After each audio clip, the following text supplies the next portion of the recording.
Good morning. I wanted to walk you through how to buy your first rental property by 2030. That'll be in 5 years. So in 5 years, you can start making money, build wealth, and be closer to financial freedom. I literally wish someone made this video for me when I was starting out, because when I started out, I literally had no one to tell me what to do. So here goes nothing. And if you don't have time right now and you're at all remotely interested in buying your first rental property by 2030, save this video because I'm literally going to give you everything you need. We're going to talk about the truths and the myths of real estate investing, the entire home buying process, the best types of mortgages for investment properties, home types and locations and price points. So first, let's work backwards. If you want to own a rental property, you typically need to get a mortgage because you're not going to buy this property in cash, especially not your first one. To get a mortgage, you need a couple things. First, you need decent credit of about 620 or ideally higher, and some loans you're going to need about 660, and always the higher the better, and usually the higher the credit score, the better the rate that you end up getting. And right now, while rates are really high, that's going to be really important for you. Now, if you have bad credit, you can still buy a house, but it's going to be harder because you need to find someone to partner with. And you'd be surprised how many people are willing to partner with you on investment properties, because it's something that a lot of people want to do, but not a lot of people are actually doing. And so this is actually a key trick that you can use for a lot of things in real estate, is you can use partnerships to help you overcome a lot of the problems that you might have. For example, in my flipping company, because my business partners have done a lot more flips than me, they have way more experience, we're actually able to get a better rate on the mortgages we get because of their experience. So by partnering with them, we all get a lower interest rate because of that. For my first property, I didn't have enough money to put 25% down, so I partnered with my dad and my brother to put their savings together with mine to be able to buy that first one. Okay, another myth is that most people think they need a job to invest in real estate, and that is not actually true. But the truth is that it is way easier to buy your first investment property if you have a job, and let me explain. There's a loan called a DSCR loan, stands for debt service coverage ratio. And that's if you have like a 660 plus credit score, they'll give you a loan without income from a job. You have to have 20 to 25% down normally. And what they'll do is they'll help qualify if the rent is greater than the cost of the house, the principal, interest, taxes, insurance, association fees, usually by a ratio and sometimes 1.25. So you can use that if you don't have a job. But if you don't use that, most people are going to use, and this is what I used to start it out, a conventional investment property mortgage.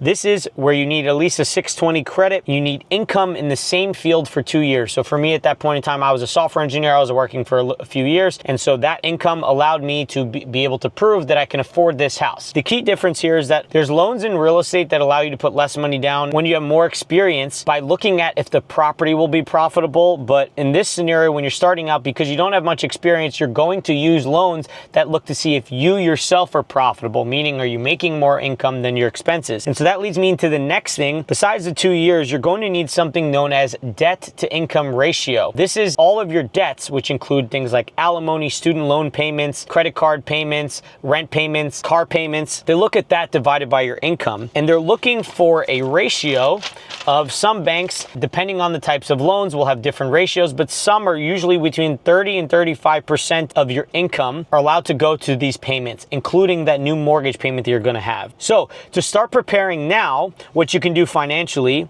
is, and this is just the financial portion, we got a lot more to go here, is to improve your credit by opening up credit cards and paying those on time. And if you have other credit accounts like student loans or car payments, you make sure you make those payments on time and in full. Second is to get a job in a field that you're planning on staying in, and one that you're trying to make good money in. So one that you can keep leveling up and keep making more money as time goes on, because the more money you make, the more house you can buy. And then third, the other side of the formula is making sure you pay off any debts that you have, because the more debts you have, the worse it will be for you to help qualify for that property. So over time, keep paying the high interest rate debt first, and then go to lower interest rate debt second. Now, how do you get the money to buy this first property?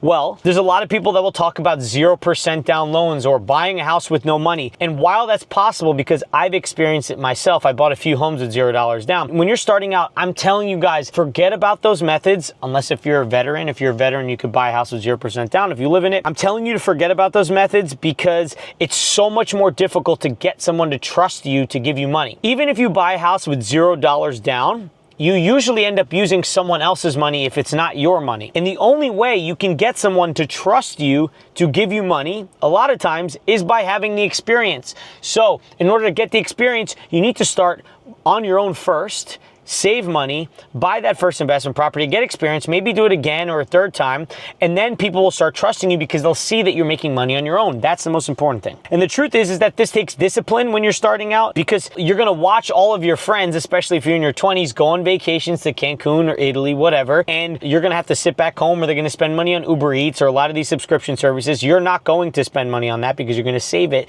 and use that to buy your first investment property. You just have to keep remembering that in 10 to 15 years after you started this, you're gonna be making a lot more money than they will, and you'll be able to afford all the things you want, except now you'll be able to do it with a family and friends, as long as you do your math right. And so in order to actually save that money, to make it difficult, what I literally did was I set up a separate savings account that was a high yield savings account, and I have a bunch of these. If you want some, DM me the word savings. Basically, I opened this account separately. I gave my mom the username and password, and I said, change the username and password. And right before I did that, I set up direct deposits from my job to that bank account first. So if I ever made any money from work, it went straight into there. And then I saved money in there, and I never had access to it. So I couldn't access it. I could only see what money was available in there. So I couldn't take any money out to spend it on a vacation or any of those things. This made savings inevitable. You have to think about these things inevitably, which is why I'm telling you about these things 5 years in advance. So you could start saving money now. Okay, so another truth that I wrote down here is you can't buy a rental property in most of the big cities. When I started out, I was in New York City, and I was looking for one there because I thought that's how this was done. And the truth is, cities like New York, LA, San Francisco, home prices are just way too high. The mortgage is way too high, especially now with higher interest rates, that the mortgage would be more than the rent. There's other costs that are involved in owning a rental property, but if the mortgage is more than a rent, forget about it. You're not going to make any money. The best properties are usually ones that are duplexes, triplexes, and quadplexes. Okay, that's 2 unit, 3 unit, 4 unit, meaning they have 2 apartment, 3 apartment, 4 apartments that are less than 300,000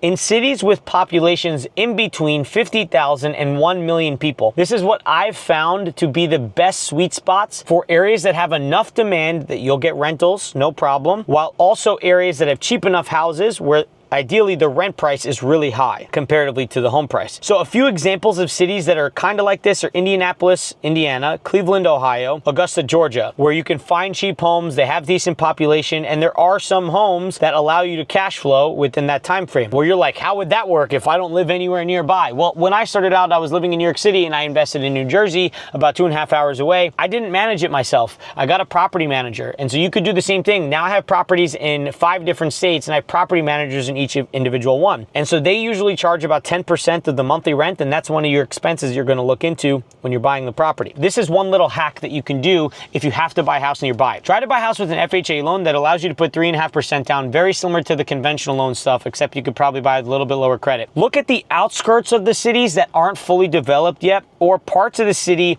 that aren't fully nice yet. They haven't been fixed up, and it's not the nicest places to be. So you're going to live in one apartment and rent out the other apartment, or if you buy a single family house, you're going to live in one of the bedrooms and rent out the other bedrooms. This strategy is really good if you're paying a lot of money in rent right now and you want to save money in rent, because if you buy a house and the other rents allow you to cover a lot of your mortgage and you only pay $1,000 in rent, let's say, that's cheaper than most people in the cities in the United States, and it's more you'll make from a rental property, so you actually end up saving more money that way. Now, real quick, most properties that you see are not going to be good investments, even ones in those cities. So the formula you need to follow is cash flow equals income minus expenses. Cash flow is your profit, income is usually your rent, and expenses is the hard part, but expenses are your mortgage, taxes, insurance, property management fees. Like we talked about, you're going to save about 10 to 20% of the rent to the side every month for things like vacancy when no one's in the property, for repairs or big repairs that you need to do, and then also utilities. If you have an HOA, you have to cover the HOA. And if you put less than 20% on, you have to put something known as PMI or MIP. Ideally, you usually want to be making at least $150 per unit in the end with an 8% return on investment. Return on investment is how you measure